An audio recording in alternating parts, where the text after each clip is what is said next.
İhtiyacım var, dertlerimin dermanı sende mi ne lazım var? Yüreğim sol yanımsan, candan əziz canımsan, senden ayrı çətindir, evim senin vanımsan. Sen ürey sultanım, eşkine alışın yanım, sendedir her elacım, sendedir her dermanım. Gözünü çekme gözümden, yoksa giderim özümden. Küsme incime canım, küsme sözümden.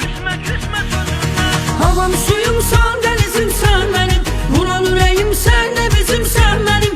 Seven ayrı kalır mı sevdiğinden, bunu deyirəm sen ruhumsan benim.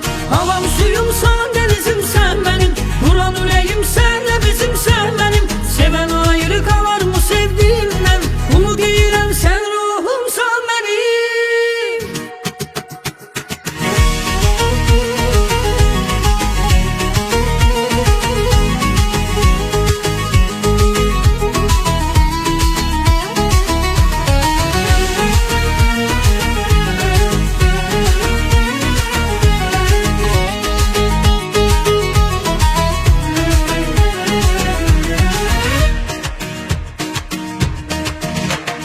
Desem ağrımazım var, sənə tək ihtiyacım var, dertlerimin dermanı sende mi ne lazım var? Yüreğim sol yanımsan, candan əziz canımsan, senden ayrı çətindir, evim senin vanımsan.